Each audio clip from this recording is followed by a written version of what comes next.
Hello friends, welcome to my YouTube channel. दोस्तों, आज के इस वीडियो में मैं आपके लिए लूसेंट के कुछ महत्वपूर्ण इंपॉर्टेंट क्वेश्चंस लेकर आया हूं।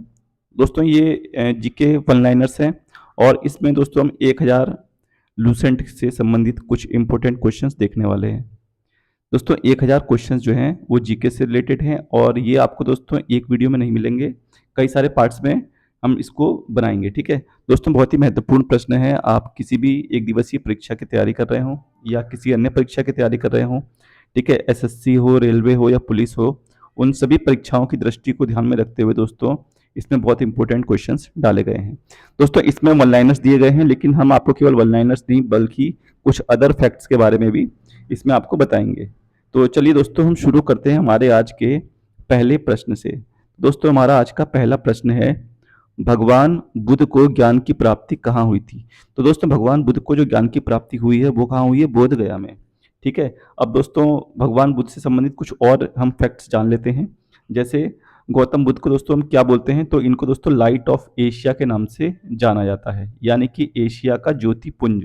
ठीक है, वो किसे कहते हैं? गौतम बुद्ध को कहा जाता है।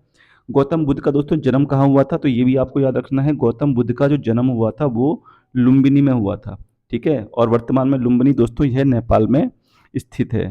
ठीक है, गौतम बुद्ध के दोस्तों जो ज्ञान प्राप्ति हुई थी वो किस अवस्था में हुई थी? तो दोस्तों उन्हें 35 वर्ष की अवस्था में ज्ञान प्राप्त हुआ था और उन्होंने 29 वर्ष की अवस्था में जो था गृह त्याग किया था। तो ये दोस्तों कुछ बेसिक फैक्ट्स हैं गौतम बुद्ध के बारे में। आगे हम और भी डिस्कस करेंगे इससे रिलेटेड, अगर अदर क्वेश्चंस हमको देखने को मिलते हैं तो। चलिए हम आज का अपना सेकंड क्वेश्चन देखते हैं कि आर्य समाज की स्थापना किसने की थी? तो दोस्तों, आर्य समाज की जो स्थापना की थी वह स्वामी दयानंद सरस्वती ने की थी। अब दोस्तों, आर्य समाज इसकी स्थापना हुई कब थी? तो दोस्तों देख लेते हैं, इसकी जो स्थापना हुई थी वो 1875 ईस्वी में हुई थी। ठीक है, और दोस्तों कहाँ हुई थी? बम्बई में हुई थी। बम्बई में आर्य समाज की स्थापना होती है और इसका जो दोस्तों जो मुख्यालय है वो कहाँ है दोस्तों? लाहौर में। ठीक है, मुख्यालय इसका लाहौर में था। और दयानंद सरस्वती की दोस्तों अगर हम बात करें तो इनका जो मूल नाम था, यानी कि जो इनका वास्तविक नाम है या बचपन का नाम है, दोस्तों ये भी एग्जाम में बहुत पूछा जाता है। इनका वास्तविक नाम है मूल शंकर। ठीक है, ये भी आपको दोस्तों याद रखना है।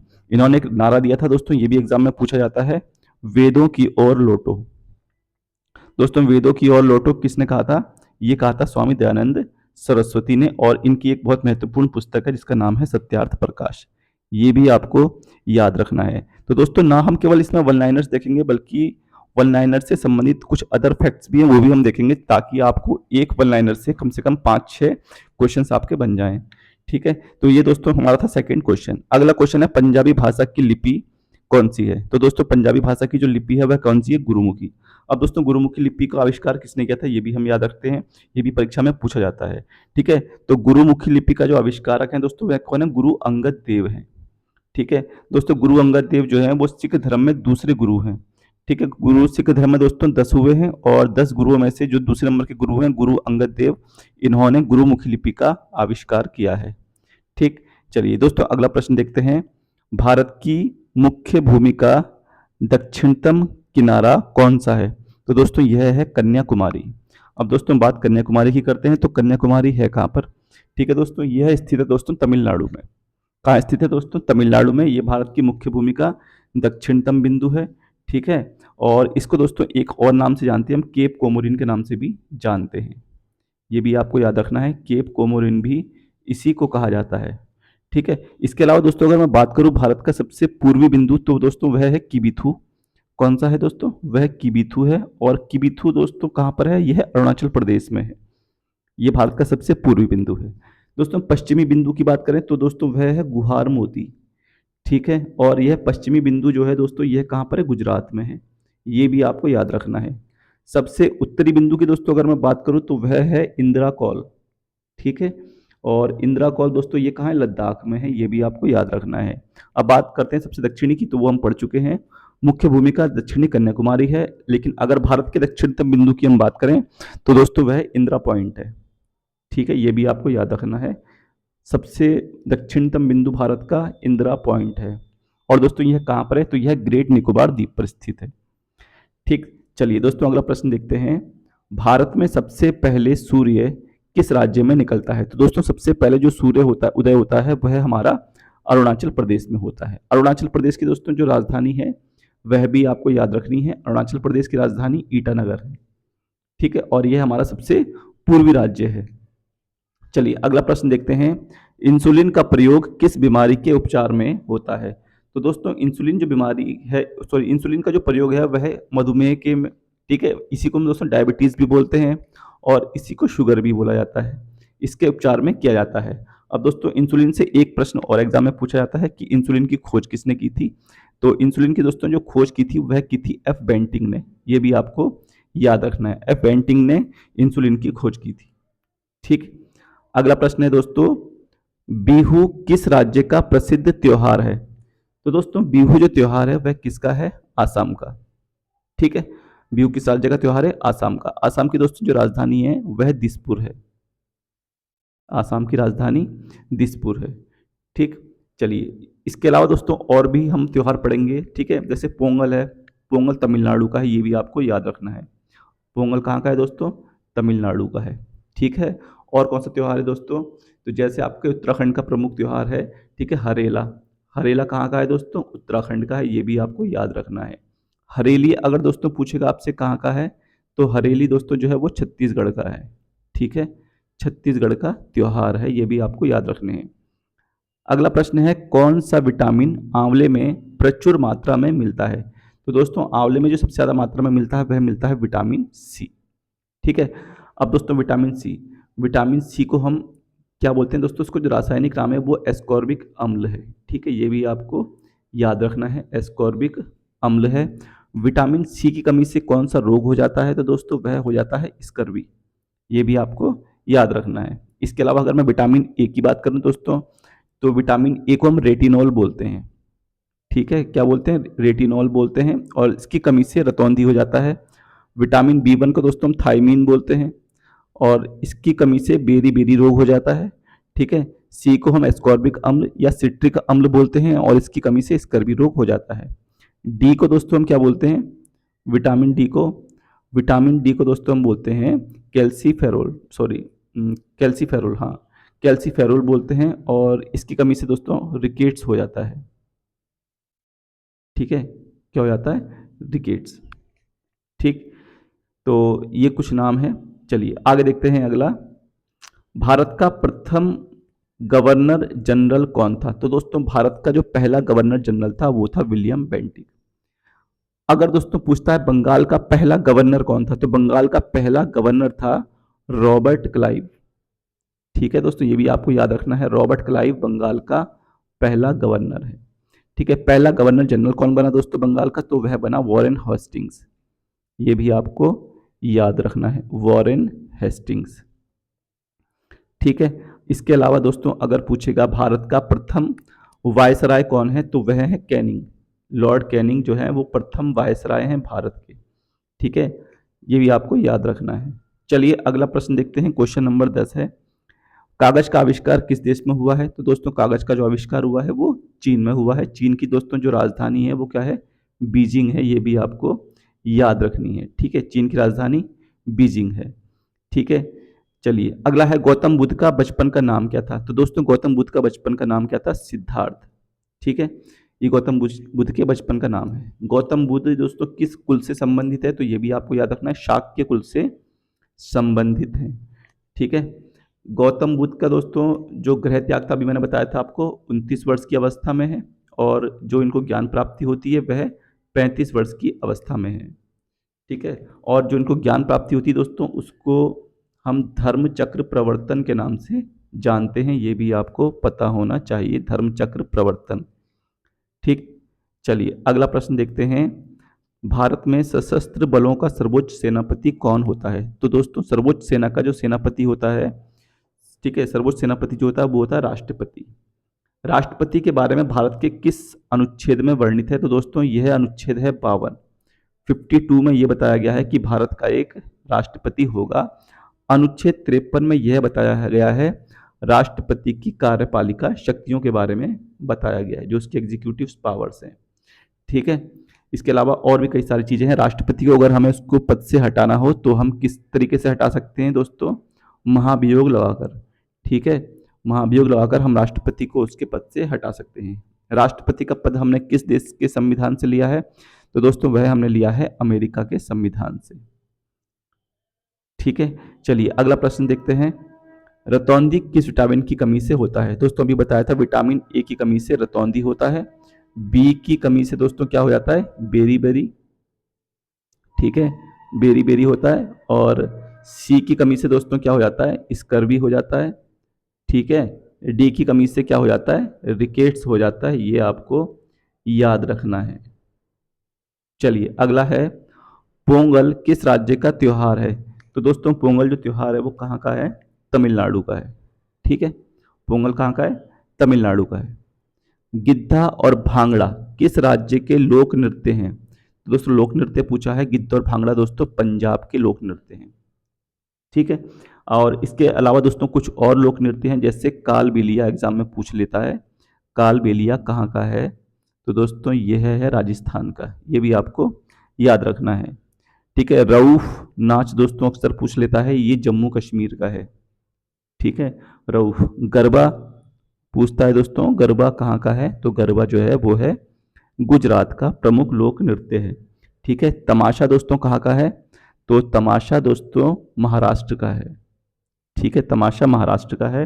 उत्तर प्रदेश से दोस्तों पूछेगा तो यूपी से दोस्तों दो याद रखना, एक तो रासलीला है और एक है नौटंकी। रासलीला और नौटंकी यूपी के दो प्रसिद्ध ये लोक नृत्य हैं। ठीक है, चलिए अगला देखते हैं 16 नंबर। टेलीविजन का आविष्कार किसने किया था? तो दोस्तों टेलीविजन का आविष्कार किया था जॉन लोगी बेयर्ड ने। जेएल बेयर्ड के नाम से हम इनको जानते हैं। ठीक, अगला है, भारत की पहली महिला शासिका कौन थी? तो दोस्तों भारत की पहली महिला शासिका कौन है? रजिया सुल्तान। ये पहली महिला मुस्लिम शासिका है भारत की। और दोस्तों ये किसकी बेटी थी? तो यह जो बेटी थी वह इल्तुतमिश की बेटी थी। ठीक है, और रजिया की दोस्तों जो मृत्यु होती है वो कहाँ पर होती है? तो कैथल नामक स्थान पर इसकी मृत्यु हो जाती है, रजिया सुल्तान की। ठीक है, ये गुलाम वंश से संबंधित है। चलिए अगला प्रश्न है 18। मछली किसकी सहायता से सांस लेती है? दोस्तों तो मछली जो है गलफड़ों की सहायता से सांस लेती है। मछली पालन को दोस्तों हम किस नाम से जानते हैं? जो मछली की खेती वगैरह करते हैं मछली पालन को, उसे दोस्तों याद रखना पीसी कल्चर के नाम से जानते हैं। पीसी कल्चर बोलते हैं दोस्तों मछली की खेती को।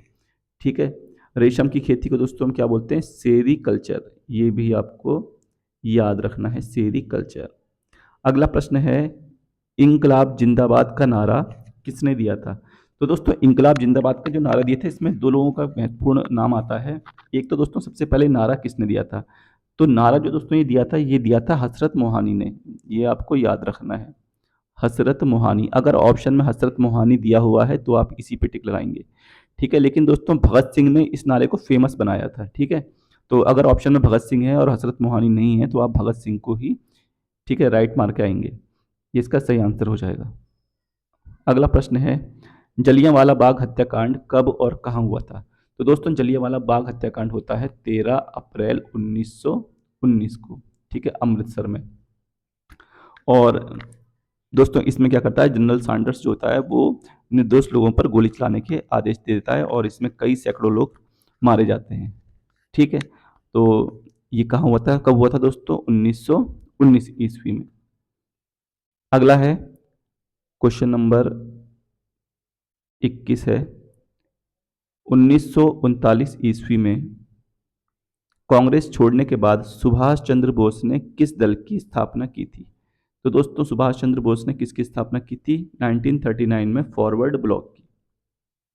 ठीक है, अब दोस्तों सुभाष चंद्र बोस के बारे में आप ये भी याद रखेंगे क्योंकि अभी हमने एक नया दिवस मनाना शुरू किया है इनके नाम पे।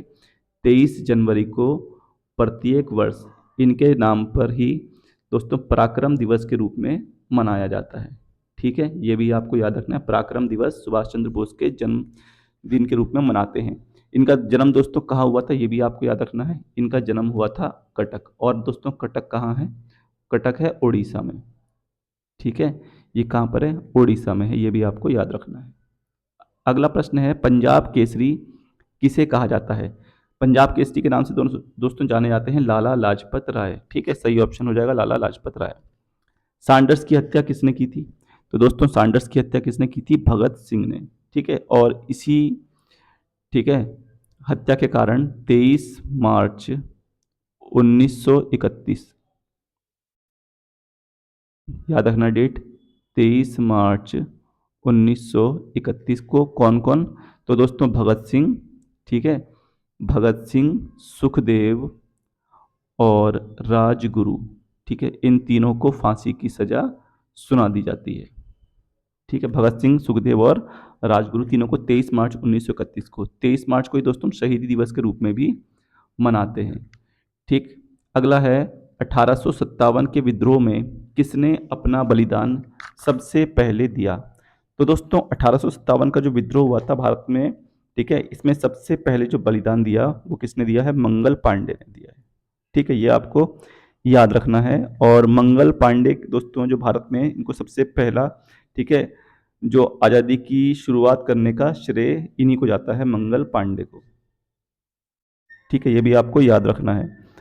अब दोस्तों जो 1857 का विद्रोह हुआ था, इसमें इनके जो केंद्र थे वो कहाँ कहाँ थे और किन किन लोगों ने इसका नेतृत्व किया था? तो दोस्तों याद रखना आपको, दिल्ली में जो नेतृत्व किया था वो बहादुर शाह जफर ने किया था।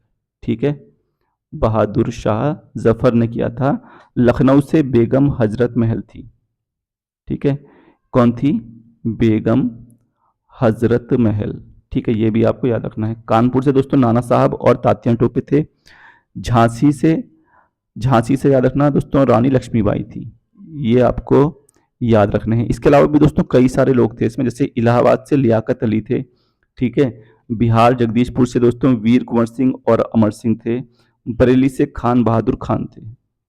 ठीक है, और दोस्तों इसी 1857 के विद्रोह को भारत का पहला स्वतंत्रता संग्राम किसने कहा है? तो वह कहा है सावरकर ने। विनायक दामोदर सावरकर जी ने इसको भारत का पहला स्वतंत्रता संग्राम कहा है। ये भी आपको याद रखना है। ठीक, चलिए अगला देखते हैं, भारत की पहली महिला राज्यपाल कौन थी? तो दोस्तों भारत की पहली महिला राज्यपाल कौन है? सरोजनी नायडू। अब दोस्तों अगर पूछें भारत की पहली महिला मुख्यमंत्री कौन है दोस्तों, तो सीएम जो है वो है सुचेता कृपलानी। ये आपको याद रखना है, सुचेता कृपलानी। ठीक, अगला प्रश्न है दोस्तों, माउंट एवरेस्ट पर 2 बार चढ़ने वाली पहली महिला कौन थी? तो दोस्तों 2 बार चढ़ने वाली जो पहली महिला है वह है संतोष यादव। और दोस्तों माउंट एवरेस्ट पर चढ़ने वाली पहली महिला, ठीक है, अगर पहली महिला की बात करें तो वह कौन है? बछेंद्री पाल।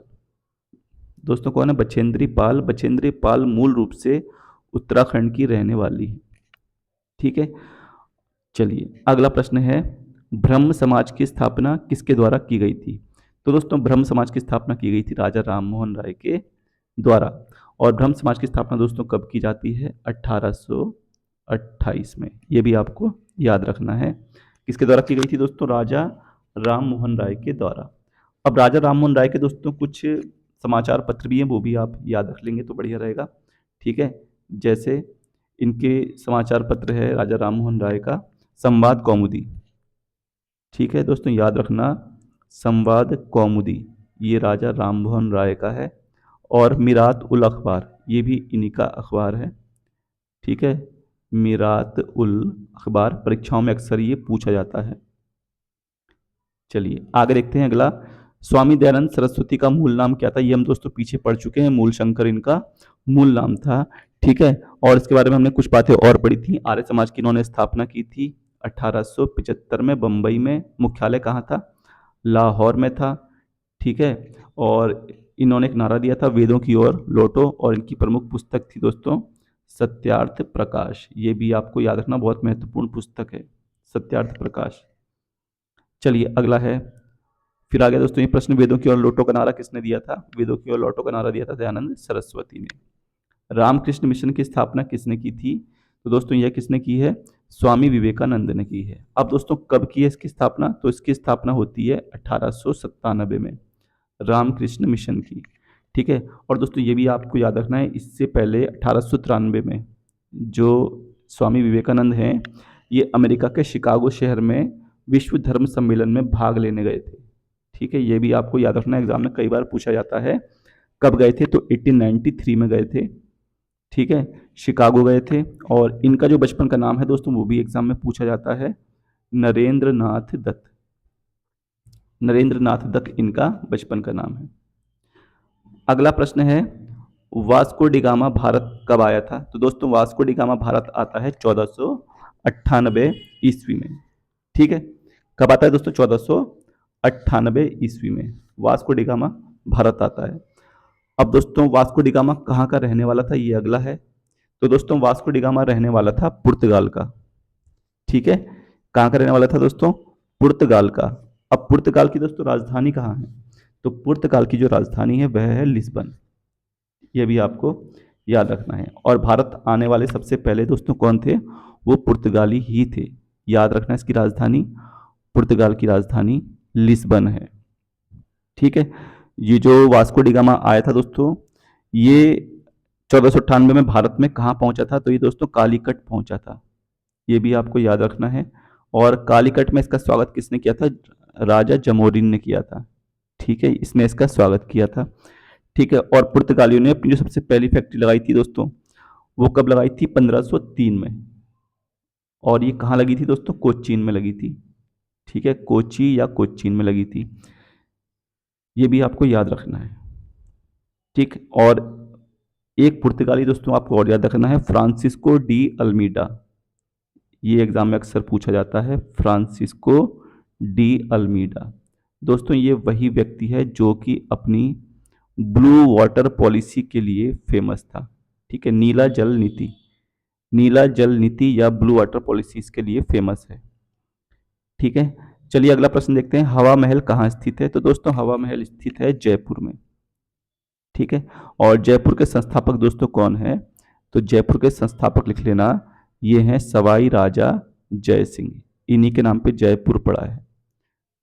ठीक है दोस्तों, और इन्होंने दोस्तों 2 अश्वमेध यज्ञ भी करवाए थे, सवाई राजा जय सिंह ने 2 अश्वमेध यज्ञ इन्होंने करवाए हैं। और दोस्तों जयपुर को हम पिंक सिटी के नाम से भी जानते हैं, ये भी आपको याद रखना है। पिंक सिटी के नाम से किसे जानते हैं? जयपुर को। अगला प्रश्न है, सिख धर्म का संस्थापक किस सिख गुरु को माना जाता है? तो दोस्तों सिख धर्म के पहले गुरु हैं गुरु नानक देव, इन्हें ही सिख धर्म का संस्थापक कहा जाता है। सिख धर्म में दोस्तों कुल 10 गुरु हुए हैं। ठीक है, जिसमें से पहले हैं गुरु नानक देव और सबसे अंतिम है गुरु गोविंद सिंह। ठीक है, गुरु गोविंद सिंह के बाद दोस्तों जो सिख धर्म है ये 12 मिसलों में बट जाता है। ठीक है, गुरु गोविंद सिंह की मृत्यु के बाद सिख धर्म किस में बट जाएगा? 12 मिसलों में बट जाता है। और दोस्तों इसमें जो सबसे महत्वपूर्ण मिसल है वो है आपका सूकर चकिया मिसल। कौन सा मिसल है? सूकर चकिया। सूकर चकिया मिसल सबसे प्रसिद्ध मिसल है।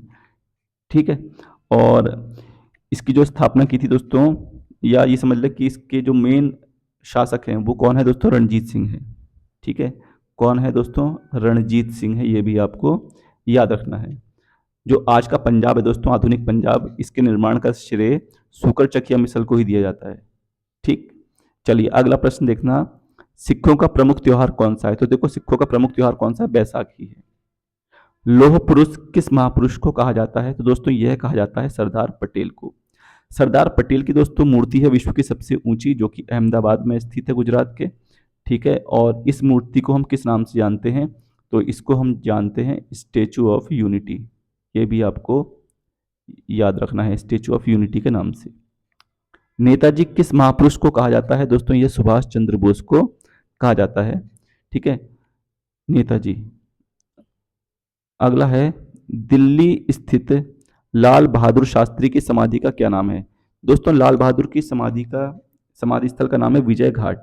ये आपको याद रखना है। इसके अलावा गांधी जी की जो समाधि स्थल है वो भी आपको याद रखना है, जिसको हम राजघाट के नाम से जानते हैं। ठीक है, राजघाट। इसके अलावा दोस्तों अंबेडकर जी का जो समाधि स्थल है ये कहाँ पर है? जैसे राजघाट दोस्तों दिल्ली में है, अंबेडकर जी का जो समाधि स्थल है उसको हम जानते हैं चैत्रा भूमि। ठीक है, और चैत्रा भूमि दोस्तों जो है वह है महाराष्ट्र में है। ये भी आपको याद रखना है। ठीक, चलिए आगे अगला है, महाभारत के रचयिता कौन है? तो दोस्तों महाभारत के रचयिता महर्षि वेदव्यास। अर्थशास्त्र नामक पुस्तक किसने लिखी है दोस्तों? तो यह पुस्तक लिखी है चाणक्य या कौटिल्य। और इन्हीं का दोस्तों एक नाम और है विष्णुगुप्त। ठीक है, ये भी इन्हीं को कहा जाता है। भारत का मैकियावेली भी दोस्तों इन्हीं को कहा जाता है, एग्जाम में पूछ लेता है। भारत का मैकियावेली किसे कहते हैं? चाणक्य को कहते हैं। दोस्तों ये जो किताब है अर्थशास्त्र, इसका संबंध किससे है? तो दोस्तों इसका संबंध राजनीति से है। ठीक है, ये भी आपको याद रखना है। जय जवान जय किसान का नारा किसने दिया था? दोस्तों यह लाल बहादुर शास्त्री ने दिया था। संविधान सभा का स्थायी अध्यक्ष कौन था? तो दोस्तों संविधान सभा के जो स्थायी अध्यक्ष थे वो कौन थे? डॉक्टर राजेंद्र प्रसाद थे। ठीक है, ये आपको याद रखना है। इसके अलावा दोस्तों जो अस्थायी अध्यक्ष थे वो कौन बने थे? तो दोस्तों वह बने थे डॉक्टर सच्चिदानंद सिन्हा। ये भी आपको याद रखना है। ठीक है, डॉक्टर सच्चिदानंद सिन्हा संविधान सभा के अस्थायी सदस्य थे।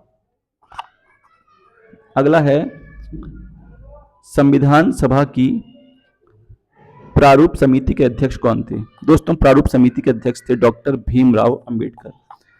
और इस प्रारूप समिति का दोस्तों जो गठन होता है वह भी आपको याद रखना है, 29 अगस्त 1947। ठीक है, और इसमें कितने सदस्य थे टोटल? दोस्तों 7 सदस्य थे, अंबेडकर जी को इंक्लूड करके टोटल सदस्य 7 थे। ये भी आपको पता होना चाहिए। ठीक, अगला है विश्व रेड क्रॉस दिवस किस तारीख को मनाया जाता है? तो दोस्तों यह मनाते हैं 8 मई को। ठीक है, पराक्रम दिवस 23 जनवरी को मनाते हैं। प्रवासी भारतीय दिवस दोस्तों 9 जनवरी को मनाते हैं। धूम्रपान निषेध दिवस 31 मई को मनाया जाता है। ठीक है, और श्रमिक दिवस दोस्तों, श्रमिक दिवस हम मनाते हैं 1 मई को। ठीक है, ये भी आपको याद रखना है। अगला है सूर्योदय का देश के नाम से कौन सा देश प्रसिद्ध है? दोस्तों सूर्योदय का देश हम बोलते हैं जापान को। जापान की जो राजधानी है वह टोक्यो है। यह भी आपको याद रखना है। अंतर्राष्ट्रीय महिला दिवस किस तिथि को मनाया जाता है? दोस्तों 8 मार्च को प्रत्येक वर्ष मनाया जाता है अंतर्राष्ट्रीय महिला दिवस। क्षेत्रफल की दृष्टि से भारत में सबसे छोटा राज्य कौन सा है? तो दोस्तों सबसे छोटा राज्य है गोवा। ठीक है, और ओणम किस राज्य का प्रसिद्ध त्योहार है? दोस्तों ओणम कहाँ का है? केरल का है। यह भी आपको याद रखना है। दिल्ली भारत की राजधानी कब बनी? दोस्तों दिल्ली भारत की राजधानी बनी 1911 में। इससे पहले कलकत्ता भारत की राजधानी हुआ करती थी। आज का दोस्तों आखिरी प्रश्न है, सबसे चमकीला ग्रह कौन सा है? तो दोस्तों सबसे चमकीला ग्रह जो है वो है शुक्र। ठीक है, शुक्र जो है सबसे चमकीला है। इसे पृथ्वी की जुड़वा बहन के रूप में भी जाना जाता है। ठीक है, तो दोस्तों यह थे कुछ महत्वपूर्ण प्रश्न, आज के 50 इंपोर्टेंट क्वेश्चंस। आई होप दोस्तों आपको यह पसंद आए होंगे, और इसी प्रकार से दोस्तों मैं अन्य प्रश्न आपके लिए लाता रहूँगा। दोस्तों बहुत ही महत्वपूर्ण प्रश्न हैं, आप किसी भी परीक्षा को देने जा रहे हो एक बार इन प्रश्नों को जरूर देख लें। ठीक है, हो सकता है आपको कई सारे प्रश्न यहाँ से आपको परीक्षा में मिल जाएं। तो चलो दोस्तों इसी के साथ मिलते हैं नेक्स्ट वीडियो में, तब तक के लिए धन्यवाद। जय हिंद।